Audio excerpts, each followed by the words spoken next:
Mission 6 opens with Osiris teleported to the surface. This is another instance of a ton of dialogue, so rather than try to summarize it, I'll just let this play out. We're on the surface? More shuttles ready to launch. Move your asses to the evac zone. Get to orbit now. Sloan's giving evac orders.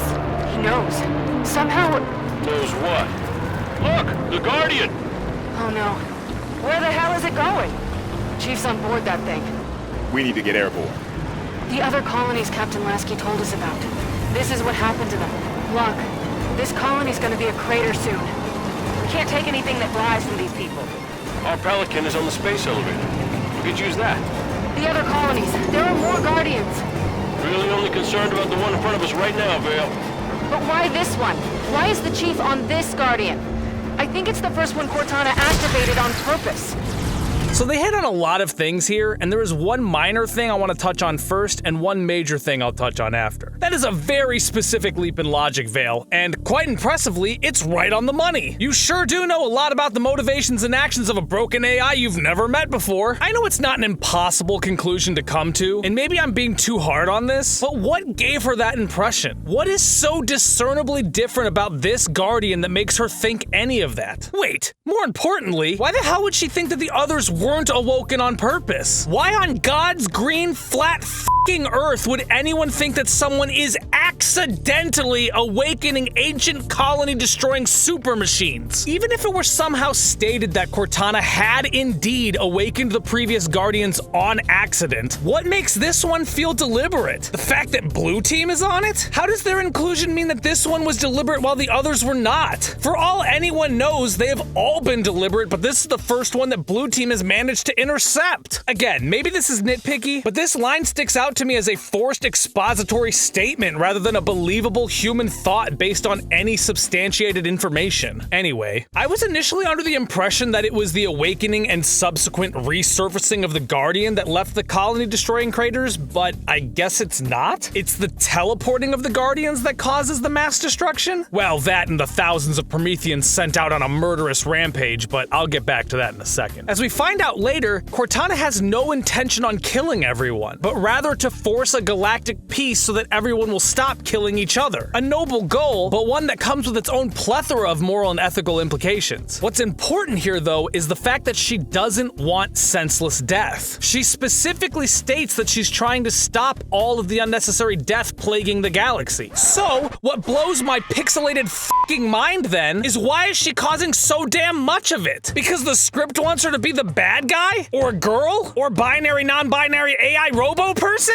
It honestly doesn't add up. If teleporting the Guardian is what wreaks such massive havoc, then why does she teleport them all from just above the planet's surface? At the end of the game, we see the Guardians out in space, so it's clear that the Guardians can go where they want whenever they want, so why don't they just rise up from the ground, ascend into space, and then teleport to Genesis? You know? Where the process of teleporting won't take thousands upon thousands of innocent lives? Speaking of senseless killing, why the hell are the Prometheans attacking civilians? We know that Cortana is activating the Guardians and recalling them to Genesis. More on that in the next mission. But what does that have to do with all the standard issue Prometheans? Why did they need to be summoned? And more importantly, why the hell do they need to be killing everyone? Couldn't she just activate the Guardian and then teleport it out? The Guardians exist underground, so she could just wake them up and no one would even notice until the Guardian broke the surface. By then, the Guardian could just rise into space and teleport out before anyone had any time to react. Why the hell does summoning a Guardian mean that she needs to spawn thousands of Prometheans to kill everyone on the planet's surface? Her motivations and actions are in conflict with each other. A potential argument is that Cortana activated the Prometheans to stall Fire Team Osiris, but that doesn't stand up to scrutiny. First off, Blue Team, and subsequently Cortana, had no idea that Osiris was even coming. According to what is shown in the game, Blue Team is never told that they will be tracked and hunted. Even if they were to assume that based on protocol this would be true, it still wouldn't change anything because Blue Team doesn't come in contact with Cortana until Mission 7. Therefore, Cortana wouldn't have any way of knowing that she would need to activate the Prometheans in order to stall the team who's hunting Chief. The only logical answer is that the Prometheans are there to give the player something to shoot during the mission, because fuck the story so long as it satisfies a gameplay quota. So this was either a sacrifice of the story for the sake of the gameplay, or they are insinuating that Cortana is either a bumbling idiot or actually evil. Seeing as Frank O'Connor has has specifically stated that Cortana isn't evil, and she certainly isn't a bumbling idiot, my money is on option A. So Fireteam Osiris haul ass back towards the space elevator so they can get back to their ship. Once they arrive, they clear out the Prometheans so that Governor Sloan will open the doors and let them inside. It's revealed that Governor Sloan did know more than he was letting on, and that Cortana gave him fair warning about the Guardians so that Sloan could help his people survive. This fact only further compounds how ass-fucking backwards having the Prometheans spawn and kill everyone is, but I digress. Osiris clear the elevator and start to take it up. Wave after wave of enemies spawn and have to be taken out in order to proceed. Not a lot other than combat happens here, but there is one thing of note.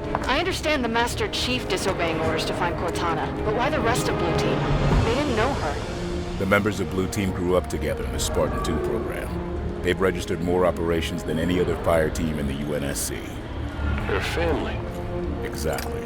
So the player is supposed to wait 6 missions to get 3 lines of expositional dialogue in order to understand why Blue Team went AWOL with Chief? Talk about too little too late, don't you think? Shouldn't that have been something that was made clear when it actually happened? Or before it happened? Or at the very least shortly thereafter? Not only that, but those lines barely even scratched the surface of what needed to be expressed to the audience to make Blue Team's actions believable. And because of that, it begs more questions than it answers.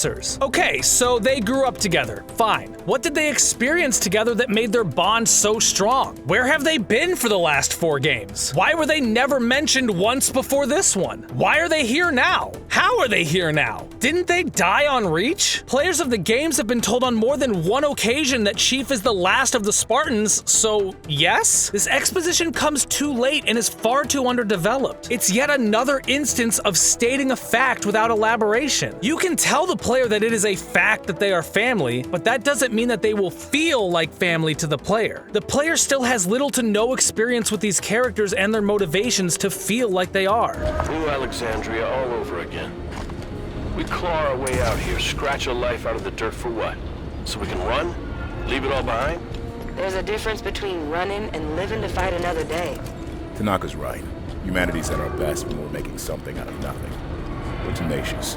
We'll rebuild as many times as we have to. Osiris fight through several more encounters with the Prometheans. Eventually, the Guardian starts the process to teleport and sends out massive shockwaves that disable the elevator. Coincidentally enough, exactly next to the only escape Osiris can take off of it. They make their way up the scaffolding towards the top while repelling Promethean attackers and bracing for the Guardian's blasts. Once at the top, a cutscene plays, and Osiris barely make it into their Pelican before the Guardian teleports away, presumably leaving a massive crater in its wake. Back aboard the Infinity, they have located another Guardian that has yet to be awoken. There is another offhand remark about the Arbiter's War, whatever that is, and Roland says that he has cracked the code and can guarantee the Guardian goes exactly where the previous Guardian took Chief. Lasky gives the go-ahead, and the screen fades to black. Mission 7 opens with Blue Team walking across a Forerunner platform. Another Guardian teleports in, and Fred asks a very reasonable question.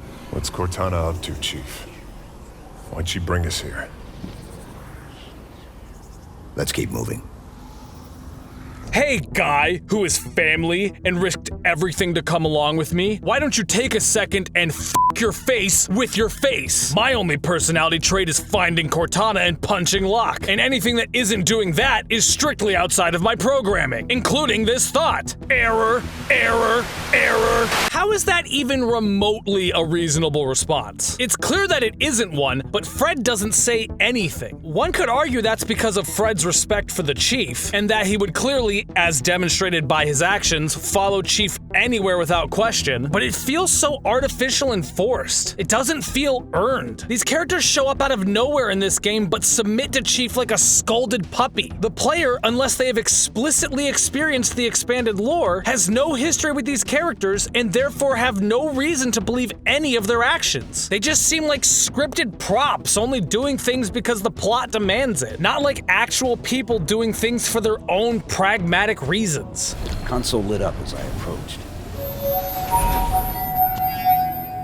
I swear to God, guys, I didn't touch anything. The console lit up on its own, okay? I swear. Blue Team hear an old signal they used to use, and Chief tells them to access the console, but can only access it himself, which is odd. The way it's said is also odd. It's written out in the subtitles like, access the console. if it's Cortana, but the way he says it makes it sound like access the console if it's Cortana. It's kind of weird. Access the console if it's Cortana. Side note, it's kind of amazing that Chief just knows how to access this ancient alien console, right? Like, the hand gesture is bizarre, and there are 2 other lights that he could interact with, yet he knows to drag the bottom one up and put it in the center. I'm not hating, it's actually incredible. His intuition is next level. Chief attempts to reach Cortana on his radio and gets no response. Blue team make their way through the planet and contemplate the implications of Cortana killing innocent civilians. Kelly says that Cortana may not have known what would happen, and I have to stop this right there. This is the 2nd time someone has acted like Cortana may be like a kid in a crane, just pressing buttons and pulling levers to see what would happen. I take major issue with this notion because it makes no sense. Even so far back as Halo Combat evolved, we see that Cortana can interface with Forerunner technology and has no difficulty in extracting information from it. It's how she learned about the Flood, the Forerunners, what the Rings do, and countless other bits of knowledge throughout these games. With all of the knowledge she has gathered in her career, plus the fact that she has interfaced with the Forerunner technology here, there is absolutely no reason why she wouldn't be able to access any information she needs in order to know exactly what to do and how to do it in order to control the Guardians. So either she is well aware of her actions, or she actually doesn't have any idea what she's doing, which goes in direct violation of this series' lore and all logical reasoning. Blue team continue to push on through, talking about the world they're on and how fascinated Halsey would be if she were here. They end up encountering the Covenant and question how they got here. After several more firefights, Kelly asks this question. Assuming we're right and Cortana is on this planet, how did she get here? The Didact ship was pulled into slipspace. It could have ended up anywhere.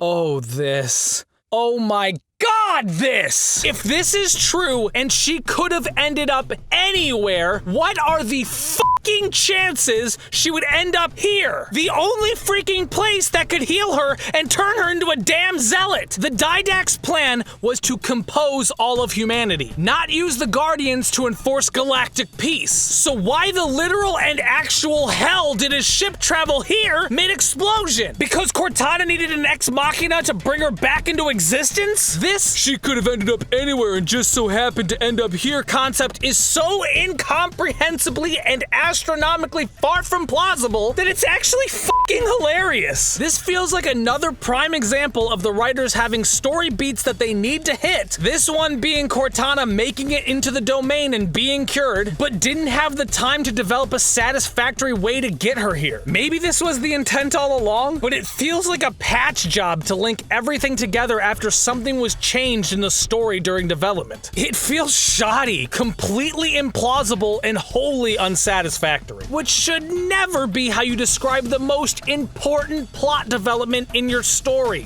Blue team approach another terminal that plays their old signal. Chief accesses it as well, but interacts with it in a different manner than before, which is again somehow exactly how he was supposed to interact with the console. They descend down the elevator and question the reliability of Cortana and her actions. Chief tells them to keep moving. Another Guardian comes through slipspace and something happens that I absolutely have to touch on. These videos have been, and will continue to be, fairly negative, so I feel like I have to give credit where credit is due when something is done well. Halo 5 is a first-person shooter, so you obviously need things to first-person shoot. It would make sense for you to fight Prometheans here, considering that this is a Forerunner planet, but to just randomly have Covenant here without justification wouldn't make any sense. It's clear that the developers needed to have a reason for you to fight the Covenant here, and the reason they give is believable. Having them be pulled in through the slipspace ruptures from around the universe is a plausible reason for them to end up on this planet. This is how you write your combat into the story in a believable way. Silly old broken Cortana, pushing levers and pulling buttons all willy-nilly, killing civilians and spawning Prometheans for the player to shoot. She's such a little scamp. On the other hand, is not. Blue team pushes across a bridge and a cutscene plays.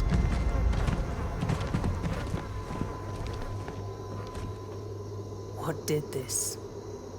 What did this? Oh, I don't know. Prometheans, Sentinels, indigenous life forms, the Covenant pulling their Jim Jones impressions. They slowly and cautiously make their way through the area until, oh no, not the person reveals themselves from around the corner trope. Oh God. Oh, and it's coupled with the villain's slow walk cliche. God, son of a... This cutscene baffles me. So a 12-foot giant Promethean walks around the corner, and Chief changes from a shoot first, ask questions later kind of guy into a halt. You look important to the plot, so I will now talk to you kind of guy? Is it because of his villainous reveal? Why does he expect this thing to respond anyway? You can hear Prometheans engaging in combat dialogue throughout the game, but that has never stopped either side from immediately trying to blow the other to bits. Every Promethean encounter throughout this entire game up to this point has been instantly violent, so I don't understand why they were expecting anything different here. It was the villainous reveal, wasn't it?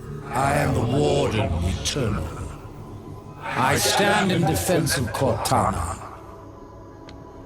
She called me to her. And you came scampering.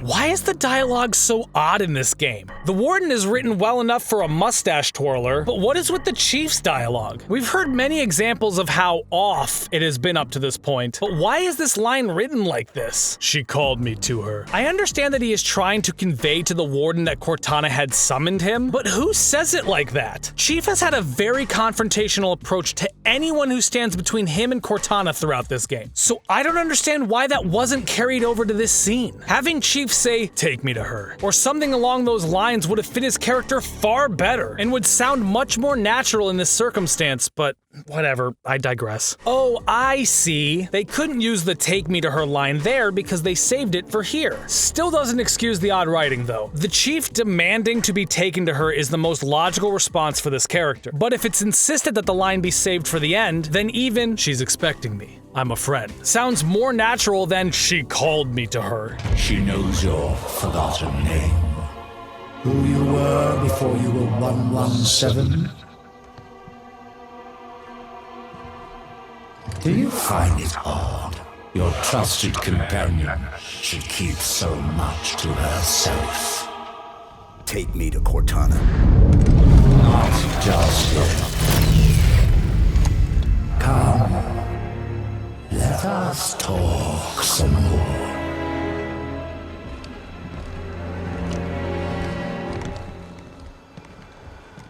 I don't understand what the Warden's motive is here, but before I can elaborate, we have to go a little bit further and experience this back and forth between the Warden and the Chief. You answered her call. Why? What do you intend when you reach her? Shall I begin? When you see her, you intend to? I've come to bring her home. If you understood what she has become, you would not speak of such juvenile concepts as hope. Your trust in another is an innocent folly, but one which darkens her true promise. Where is she? I shall spare her the inevitable suffering of your betrayal and end you now. The mantle of responsibility belongs to Cortana and the other created. I shall see it remains forever beyond your grasp.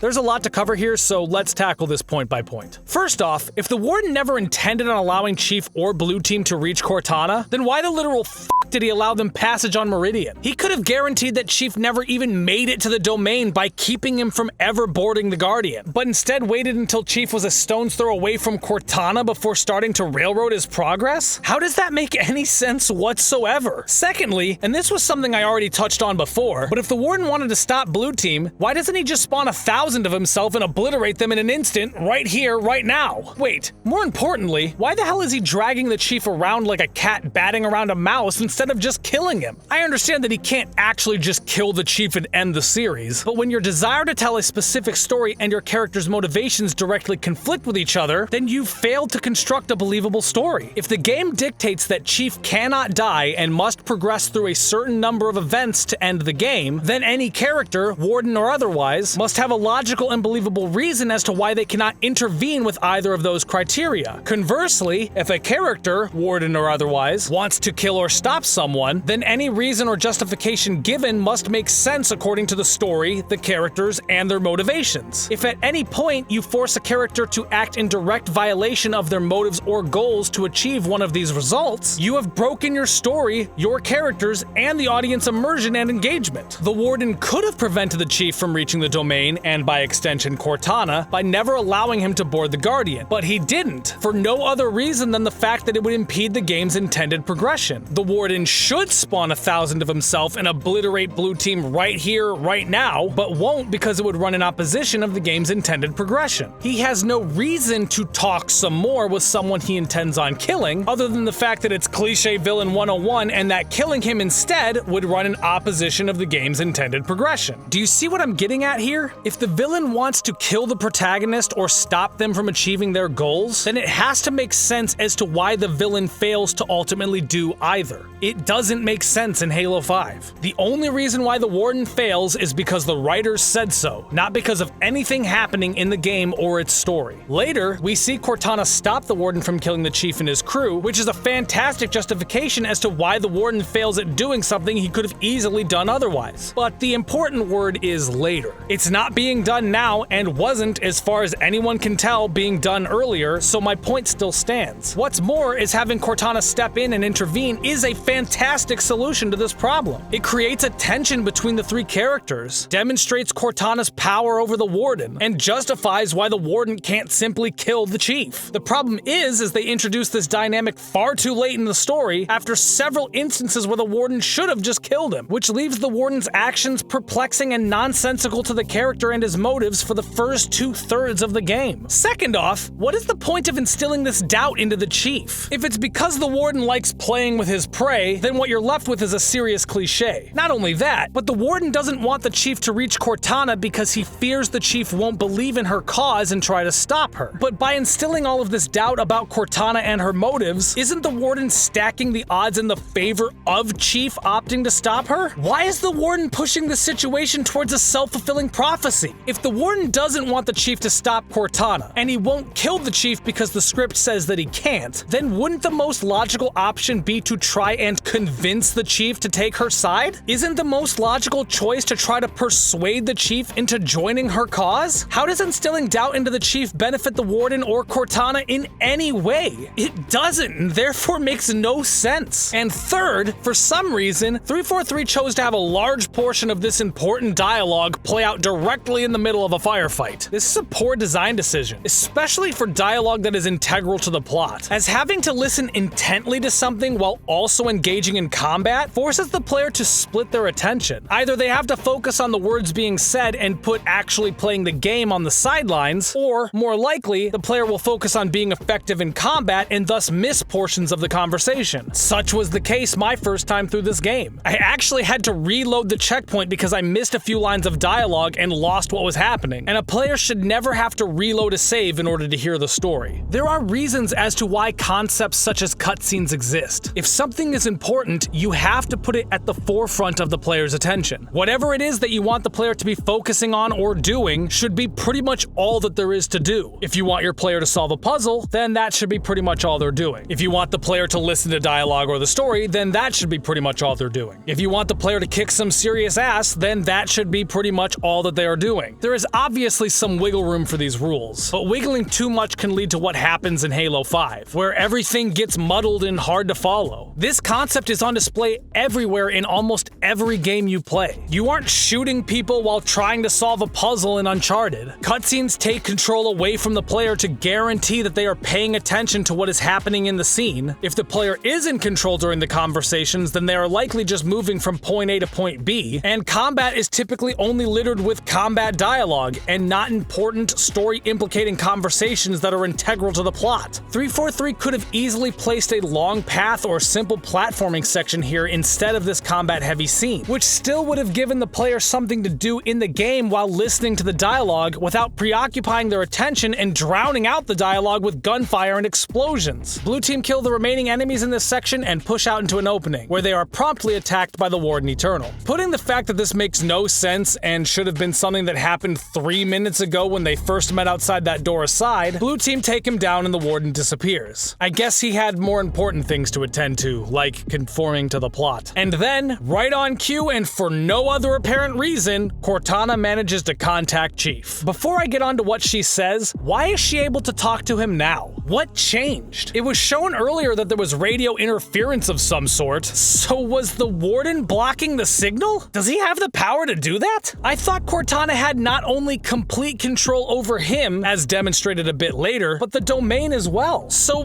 what changed? The script gave permission now? I don't understand what's happening. Hello? Cortana. John, you made it. Oh my... I can't believe you're here. Where are we? You're on a Forerunner world. Designation, Genesis. Enough standing around. Let me get the bridge for you. The Warden will be back soon. You know him? Does she know him? Oh geez, John. I can't imagine she would. What with him standing in defense of her and all, and the fact that he knows so much about her, what she knows about you, her plans, her claiming the mantle, the other created, Oh yes. Fair warning? He has a single mind, but a few million bodies. Chief said you were destroyed. After I saw John last, I was pulled into slipspace. That's where I found access to the domain. A Forerunner system that spans the known galaxy. How are you still active? Rampancy... Entering the domain, touching this place. It cured me. It's like the water of life for AIs. How do we get to you? By accessing the gateway. The big building putting on a light show. You already triggered most of its activation sequence, just like I knew you would. Just one more to go.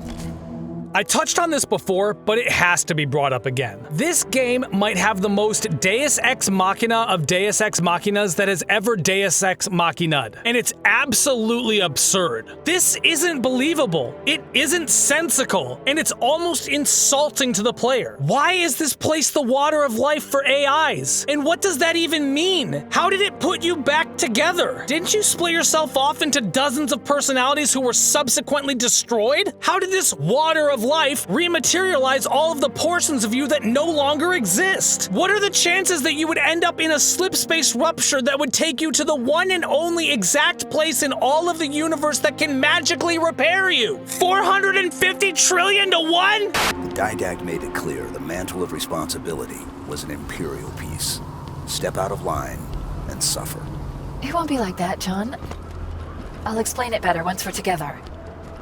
Now this is something that I can only hypothesize on, as it's never explained in Halo 5, but is Cortana's dialogue here meant to be off? Is this deliberate? Or is it just another example of the weird dialogue writing for the characters in general? I want to believe that this version of Cortana is corrupt, and that when she was cured of rampancy, that she either wasn't completely put back together or that the Forerunner tech corrupted her somehow. The way she talks, like a mother talking to a child, constantly using Chief's first name and the words that she chooses, it's just so odd. I want to believe and thoroughly hope that this is the writer's deliberate way of hinting to the player that something is amiss, but considering how the dialogue has been written elsewhere in this game, they simply haven't earned my confidence in that fact. Quick sidebar. Now, I almost left this out because it isn't something, aside from being ever so subtly implied in the terminals in Halo 3, that is ever portrayed in the game. With that being said, it's a very popular theory that has pretty much all but been confirmed at this point, and I know it's going to come up in the comments section unless I address it, and that is the logic plague.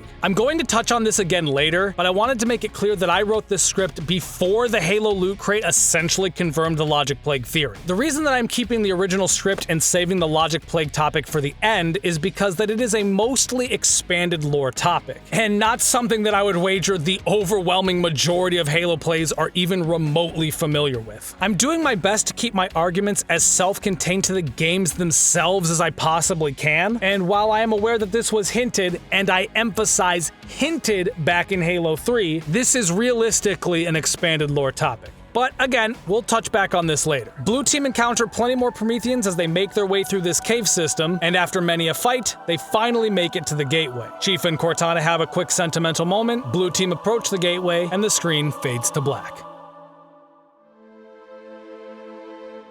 Back aboard the Infinity, we watch as Palmer, Halsey, and Fireteam Osiris prepare for their mission. A conversation between Vale and Locke reveals that Locke was meant to assassinate the Arbiter before he joined forces with humanity. And we get a good and unfortunate look at the Elite models in this game. Look, I know this is a critique of the story, and I'm sorry for this, but 343, can we please get the old Elite look back? Please? Compare these two side by side and they don't even look like the same species. Not only that, but the Elites looked far better before in my opinion. They were sleek, snake-like, and looked completely badass. These look more akin to a Predator than a traditional Sangheli. Please? I'll buy you a dozen donuts. Boston cream. I know you like them. Everyone likes them. A baker's dozen even. Please?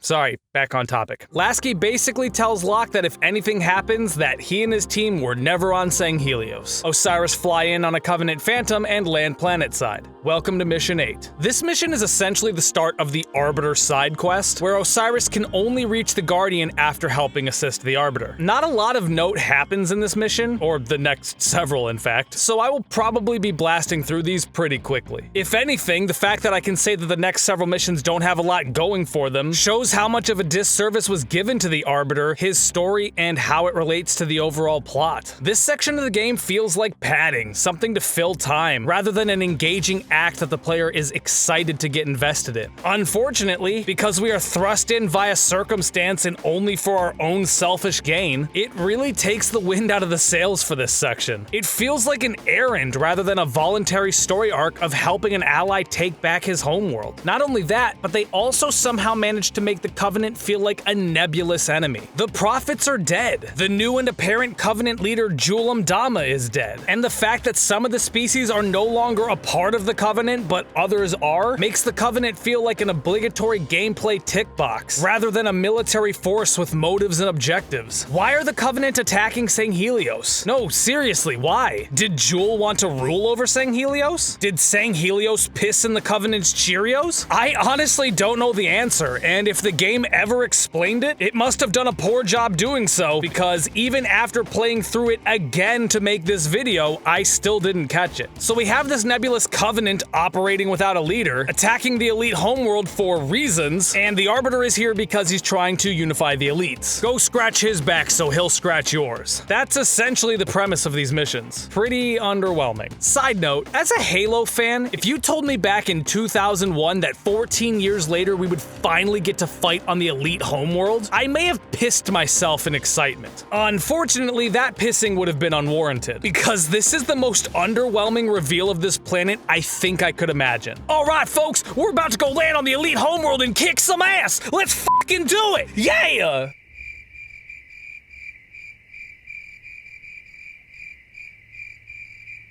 The world is absolutely stunning, don't get me wrong. It's an absolute delight to look at. But where is everything? Everyone. We have some pretty relics and ancient-looking structures, but where are the cities? The inhabitants? The fighting? We see this tiny-ass Star Wars-looking-ass city of Sunayon in the background, but that's it. That's all the Elite homeworld is? Some empty wastes, desolate ruins, and a tiny little water city? What? I've personally killed tens of thousands of these guys over the course of these games, but I don't see how that's possible based on the look of this place. This planet looks like it has a population of about 8K. So how did hundreds of thousands of soldiers come from here? I don't know what I was expecting the Elite homeworld to look like, but it certainly wasn't this. The other problem is that Lasky says the Arbiter's war. So I expected to see levels of destruction and onslaught akin to that of the opening mission. But there is never a point in this mission that ever feels like a war is happening. We get a few skirmishes here and there, specifically towards the end when finally reaching the Arbiter. But where is this war? We spend the first half of this mission with the only fighting occurring once we start the shooting. I was expecting to jump into the middle of enormous battles with enemies and allies on all sides. The Covenant raining hellfire on the planet planet and chaos all around. Instead, we get a run-of-the-mill A to B mission with little to no excitement? It's quite the letdown, and not at all what I think when I think war. Let's go back to Halo Reach and how the war was portrayed there. That is what this should have looked like. Hell, this should have looked even better. There should have been more ships engaged in battle in the air, tanks and vehicles engaged in battle on the ground, capital ships bombarding the surface, infantry everywhere. Come on, man! This is supposed to be a war! Show us war! There was an infinitely larger Covenant force trying to take back Argent Moon for f***'s sake. Anyway, the objective of this mission is to push through Covenant forces and reach the Arbiter. And that really is about all that there is to this mission. We get some flavor dialogue talking about the female elites in the Arbiter's ranks, a bit about the history of Sanghelios, and some surface-level dialogue about the war going on. One notable good thing that comes from this mission, other than the gorgeous visuals, is this line from Buck.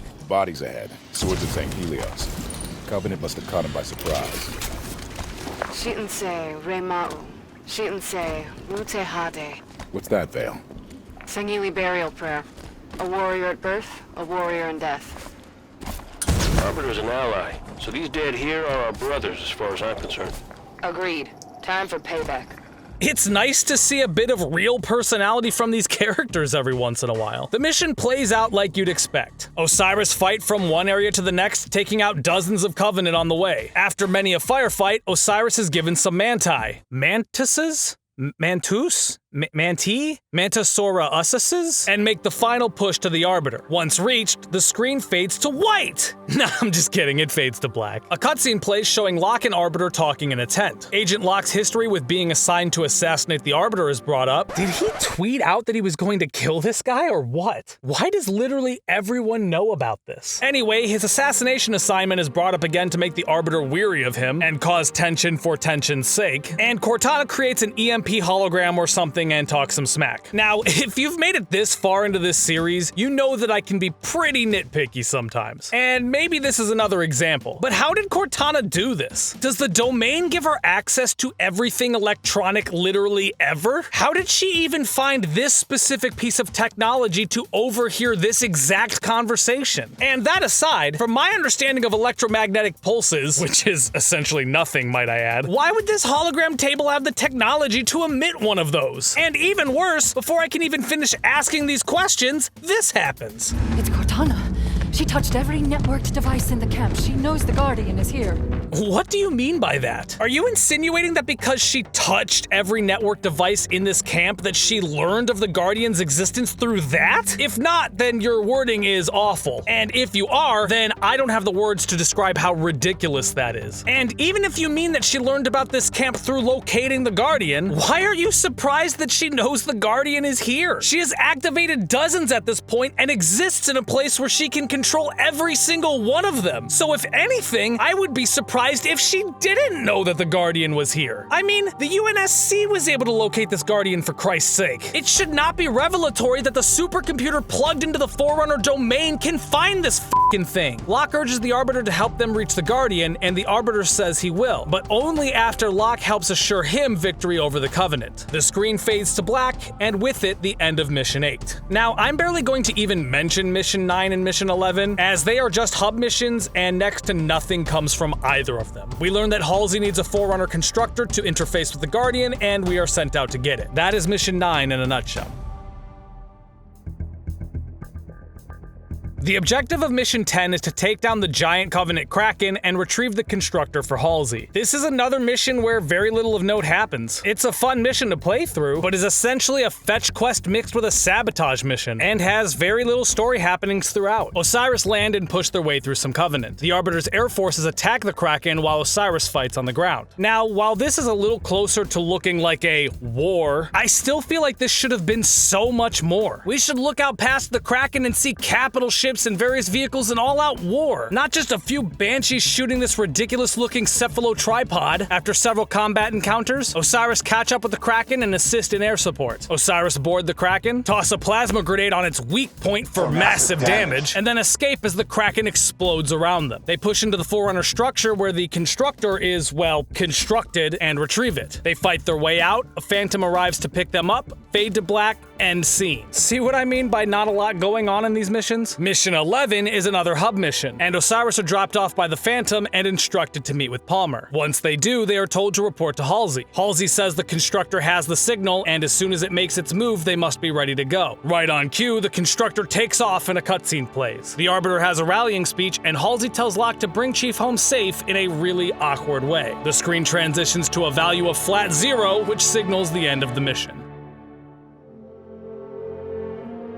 Mission 12 is where things start to pick back up a bit. The opening cutscene shows the Arbiter's fleet pushing into Sunayon, then moves into the interior where Osiris prepare for battle. There is a character moment where Buck asks Tanaka to say a few words, a callback to their cutscene in the beginning of Halo 5. While this character moment is very surface level and does little to connect me to these characters, you can't deny that Fillion can act. As much as the script does little to show it off, his wry smile here brings a lot of depth to this otherwise pretty shallow character, and I would have loved to see more of this kind of thing throughout the game. We cut to this shot showing a bunch of explosions going off midair, and Osiris jumped from the Phantom right into combat. While there is plenty to nitpick here, I actually wish that this is what we were introduced to when we first landed on Sanghelios. All of this talk about the Arbiter's war and how the Covenant are fighting for control over Sanghelios, an opening of all-out war would have allowed that premise to land in a much more impactful way. Let me show you what I mean. I'm going to give you a simple setup. There is a war between aliens over a planet. You are part of a tactical team sent in to rescue the leader of the rebellion, who is currently under assault by invading forces. Now, which of these two examples match that brief? This or this? I understand some significant rewrites would have been required to allow this to unfold this way, but unfortunately, some significant rewrites are exactly what the Doctor ordered in my opinion. Speaking of significant rewrites, I'll be giving my rewritten version of this entire game in a future video. But for the time being, imagine the Arbiter's story arc unfolding like this. You are sent to Sanghelios in the middle of the Arbiter's war. The Arbiter is defending the city from the Covenant onslaught. You arrive mid-battle and push through the Covenant forces to reach the Arbiter, who is buttoned up in the city center. You reach the Arbiter, who assigns you to stand your ground and repel the invading forces. As far as the eye can see are explosions, ships mid-fight, and capital ships raining hell from the skies above on the buildings below. After a long and arduous fight, you defend the city and push the invading forces out of Sunayon. After regrouping, the Arbiter agrees to help you access the Guardian. You push into the ancient ruins of Old Sanghelios to locate the Forerunner structure that would allow you access to the Constructor. The Guardian awakens and you have to make haste to reach it before it takes off, maybe engaging in a scenario like the Warthog runs from Halos 1 and 3. You finally reach the Guardian at the very last second and are teleported out. Mission ends. Do you see what I'm getting at here? Doesn't that fit the setup that was planted by the brief? Doesn't that fit the whole war motif better than what shipped with Halo 5? Maybe I'm wrong and my version sucks ass, but it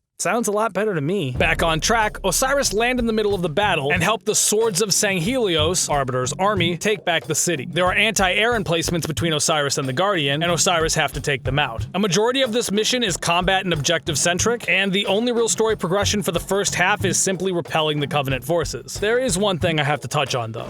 Spartans, be aware. New enemies join the battle above. Armored, glowing. Prometheus. We'll be ready on that. The Constructor must have done its work. It means the Guardian will be awake soon. Double time, Osiris. Wait, if the Guardian starts moving, that could also mean that Halsey's plan failed, right? I mean, can't Cortana wake this Guardian up herself? She has awoken a dozen of them already up to this point. That, and she's had plenty of time to make any arrangements in order to do so. Osiris has fought the Covenant, destroyed a Kraken, located a Constructor, returned to base, reprogrammed the Constructor, and kicked the Covenant out of an entire city before the Guardian awakens, which seems like plenty of time for Cortana to do her thing. And wait, if Cortana touched every device in their camp, wouldn't she know about their plans? Halsey mentions not speaking over comms so that Cortana can't overhear their conversations, but why couldn't she? Couldn't she listen in through this Forerunner tech? Or hack into Osiris's comms? Sloan, a nearly broken AI from planet f***ing nowhere, could hack in, so why couldn't she? Here's another question. Why wouldn't Cortana immediately activate the Guardian and send it somewhere light years away from Genesis and the Domain? She knows that Osiris planned to take it to reach her, her, right? She does say us, so if she sends the Guardian to a random part of space, Osiris is either unable to access the Guardian before it leaves, or Osiris make it to the Guardian and end up teleported to the middle of nowhere and left for dead. She doesn't need the Guardian to return to Genesis before sending it out again, right? It just needs to have been awoken? Yeah, I know. If the Guardian leaves without them or they end up in space, then the game ends and the story can't continue. Like I've said before, I understand why the writers needed things to unfold this way, but it doesn't change the fact that they are bending their characters, rules, and universe in order to make it happen. Anyway, once all the anti-air are taken out, Osiris takes an elevator down to try to reach the Guardian. Now, I know I've been incredibly critical of the game up to this point, and like I said before, I also want to give it credit when it does something right. This scene is one of those times. Arbiter, we're heading to the Undercity. I want to warn you, before the Guardian jumps to slip space, it sets up a series of concussive blasts. If you move your ships out of the way in time, the Covenant will take the brunt of it. Victory and honor do not grow from timid seeds, Spartan Locke. Your harvest shall be grand. When you see the Chief again, tell him I send my greetings. I will indeed, sir. Locke, I've never heard a Sangheili address a human like that. I'll try not to let it go. We should keep moving. The Guardian could be ready to go any time. We don't want to miss our ride to Chief.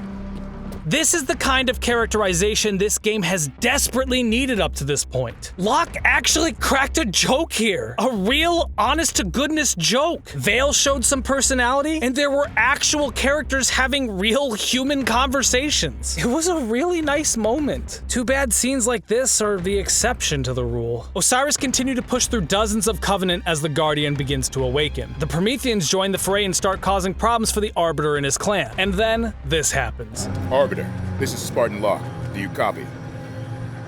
Spartan Locke, near the Guardian, killing everyone. Arbiter, That's no good. we should be close to the Guardian by now. If we can help Arbiter... We do, but not at the risk of missing the Guardian. Reaching Master Chief is more important. How the literal is reaching the Master Chief more important than saving an ally that is about to have an entire planet's worth of aliens under his command? What is so goddamn important about reaching the Chief to make that proposition worth throwing away? The Arbiter could prove to be the greatest ally that humanity could possibly have, but we're just going to let him die if it gets in the way of reaching a Spartan who wants to talk to his undead AI girlfriend? What? This story has its priorities so far out of whack that I can't put it into words. I honestly can't understand the logic here. It's baffling. I'm f***ing baffled. Baffled! The Guardian emerges from the ocean and starts sending out its earth-shattering shockwaves. Sunayon begins to collapse and Osiris have to make a break for the Guardian. Random side note, but what are the chances that the Guardian happened to be directly below the only city we can see on Sanghelios? There are literal miles of ocean here and even more of land, but the Guardian just so happens to be directly under this lone city in the middle of the ocean? Astronomical to the point of disbelief, I'd say. Putting that aside, more Prometheans join the fight, and just before they reach the Guardian, so does the Warden Eternal, and he says this. I'm the Warden Eternal. I stand in the face of Cortana. How the hell is that thing here? We killed it. We don't have time to discuss it. Take him out, Osiris. So, wait, the Warden just showed up for the sake of showing up? He didn't even know Osiris were here? Why didn't he? Cortana touched every device in the camp, directly talked to Locke, and knew they were on the same planet as the Guardian. So you're telling me when the Guardian awoke, she didn't tell the Warden? Or send him personally to stop them? Wait, did the Constructor awaken the Guardian? Or did Cortana? If Cortana awoke it, why did she wait so damn long to do so? And if the Constructor did, why didn't Cortana say, "What the anomalous f***?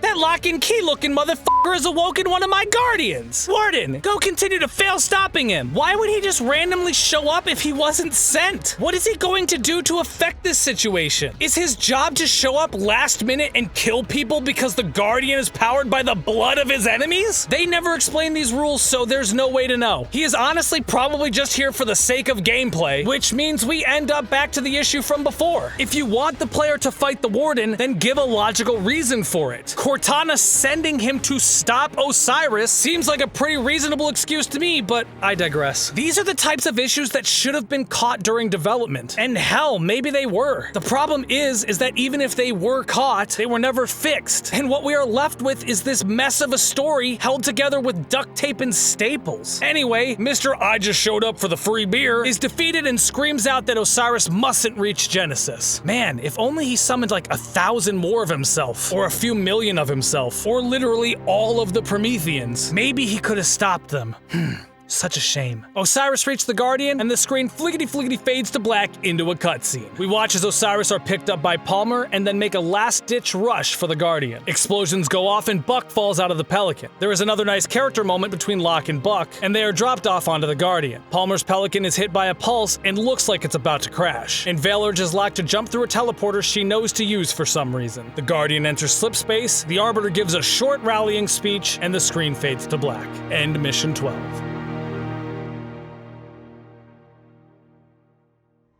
I wrote think that. Nice. First off, nice for writing it. Second off, thanks Google for not telling me that doesn't make any sense. As we find out later, therefore, Cortana wouldn't have any way of knowing that she would need to activate the Prometheans in order to stall Fireteam Osiris. My brain interpolated. Interpolated? No! Interpolated. It doesn't even say. It's the line is in order to stall the team who's hunting Chief. I said Osiris because my brain was trying to be helpful, but it wasn't. God damn it. So Fireteam Osiris haul ass back towards the space elevator so that I covered my mouth. No! It sounds different, I think. I would assume. I don't know. I'm doing this and I'm going to hear it in the audio if this sounds different when I'm covering my mouth or not. F me. And that Cortana gave him fair warning about the Guardian so that Sloan could help his peepers. Well, he needs more help than just his peepers, but that's a whole other story. Nice. Okay, we got through one of them. I'm gonna double check that the audio's still going good. Don't want any issues. Is it still going? You still going, audio? Yeah, you good? You good? You PC? Awesome. I mean personal computer, not politically correct. With all of the knowledge she has gathered in her career, plus the fact that she has interfaced with the Forerunner Turk not f***ing condoms! Latex! Ooh, that's a long sentence. Why did you do this? Why did I do this? Why did you call me I when I was you and you were third person? What? There is absolutely no reason why she wouldn't be able to access any information she needs in order to know exactly what to do and how to do it in order to control the... Fuck! Shit, it was the last word! You got almost through, you idiot! It was the last word, you just needed the one word! Oh, man! After several more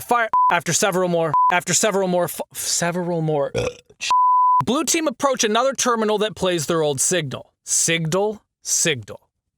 There's a D in that word now. What did this? Oh, I don't know. Prometheans, Sentinels, indigenous life forms, the Covenant pulling their Jim Jones shit. I try to do it in one take so that way I don't have to do so much editing later, but then I it up way more times, which I think results in even more editing, so I can't win. The Warden is written well enough for a mustache. Shit, Sean Connery, I can't even say that right. The Warden is Willem Dafoe. What? For no other reason than the fact that it would impede the game's intended I love how I get less and less through it. You'd think it'd be the other way around, but it isn't. As having to listen intently to something while also engaging in 343 could have easily have placed a long... 343 could have what am I saying? 343 could have easily placed a long, simple platforming section... 343 could have easily have... Suck, Elmo, stop doing that, you dumb piece of idiot. 343 could have easily placed a long path or a simple platforming section here instead of this. 343 could easily have placed a long... 343... I'm getting pissed. God, that's so much more than I thought. Holy fucking shit. This is gonna be like a 10-hour fucking series. Christ. Holy hot. Oh, I'm dying. Oh, I'm gonna die. Silly GP, we're all gonna die. That's part of the human condition. Okay, now we're on to mission 11/10. It should have been the other way around. F you, I have dyslexia. A conversation between Vale and Locke reveals that Locke was meant to assassinate the Arbiter before he joined Foinces. Nice. It's actually hurting my throat already. Guess I haven't fully recovered from yesterday. Come on, hot stuff. Make it better? What? Come on, hot stuff. There is an insinuation there. That is mission 9 in a nutshell. In a nutshell. That is mission 9 in a nutshell. One more time. That is mission 9 in a nutshell. What? One more time. One more time. That is mission 9 in a nutshell. There we go. One more time. Serious phone? Oh, I'm gonna fucking break your goddamn legs, you phone. The legs you don't have. I'm gonna build you legs and I'm gonna break them. But not at first. After you've grown to love them a little bit first. Then I'm gonna break them. That'll show you, you piece of technology. The Arbity has... The Arbity? Throat clearing. There is a character moment where Buck asks Tanaka... That's a hard one to say. Buck asks Tanaka. That's a really tough thing to put out the mouth. Make the mouth shapes and sounds and stuff to do the movements to make the words come out. And Osiris jumped from the Phantom is almost British. I did. Phantom. Osiris jumped from the Phantom. I can't say that without doing the British accent thing now. Don't you want a Phantom? Don't you want a Phantom? Who is currently under insult. After regrouping, the artery? What? Osiris reached the Guardian, and the screen flickety flades to black. Flades. Again, that amazing word added to the English language.